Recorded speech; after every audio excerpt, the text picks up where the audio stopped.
viewer in Los Angeles asks, what is the essence of your teaching method? Presence, being present, being in your innocence, letting your heart come open and flower spontaneously in relationship to me. Now, when I say in relationship to me, I am not fetishizing myself as some sacred object. I'm suggesting that to have a relationship with me will, over time, become clear to you, if you fathom it, that it is only consciousness that you are relating to.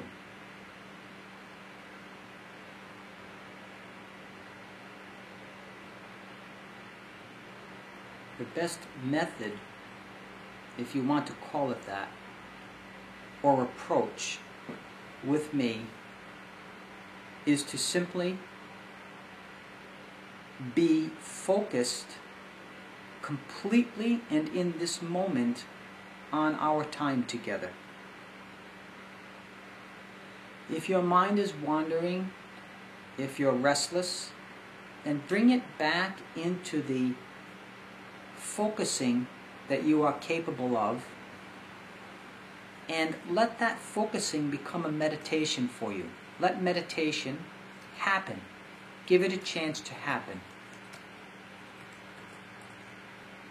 From a viewer in New York, it seems that living with the experience of no self or absence of non-peace is very difficult to integrate into the activity of the world. What do you suggest to overcome this so-called obstacle? Don't try to integrate it.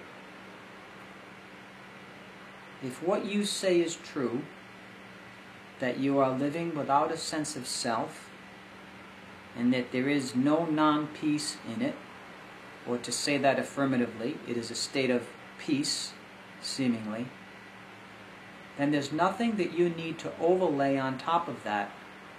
All you need to do is discriminate between what is of the world and what is of that. To make that distinction will save you the trouble of trying to either impose your state of being on the world or have the world fit into your state of being.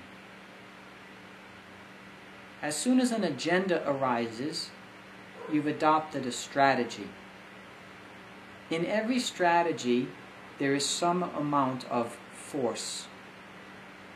Force, when used inappropriately, becomes a kind of violence done, usually to oneself. It can also be done to others. So what I would suggest to you is, first of all, bring your attention into the heart reality that is arising right now with me. Just unquestioningly and innocently, without any conditions, enter into that. See where it takes you. Remember that the slightest demand will result in your feeling uncomfortable. I'm trying to show you that we can have a heart consciousness meeting even over the internet. We can blow out any form of limitation, any form of constriction, even the roots of suffering itself.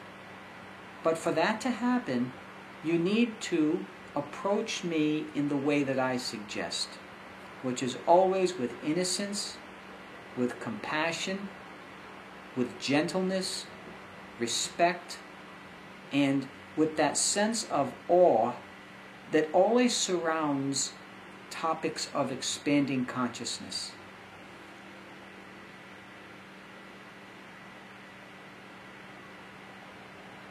For example, if you go out to eat in a really great restaurant where the food is meticulously prepared, you have a great feeling about getting to that restaurant.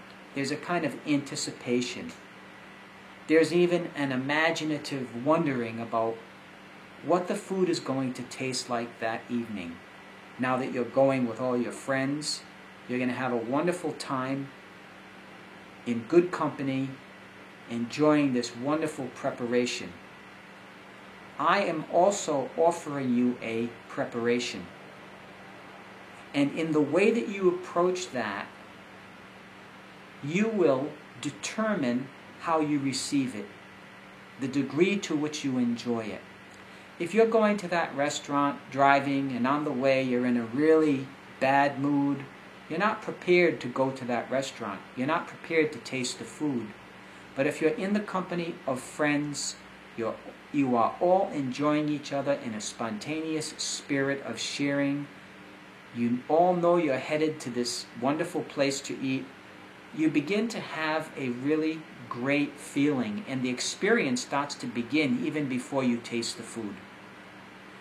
Your own preparation, your mental attitude, your emotional disposition, your psychic and higher psychic dispositions, many of which stem from your vital emotions and basic intellect, are central to how you experience me, how you see me. And so what am I? I am the heart. I am consciousness itself. That's fundamentally how you should see me.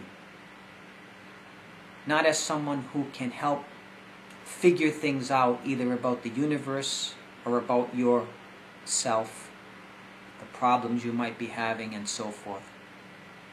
Learning how to push that aside gently, or at least divert your attention away from that and into me, is the most simple and sincere way to begin entering into a spiritual communion.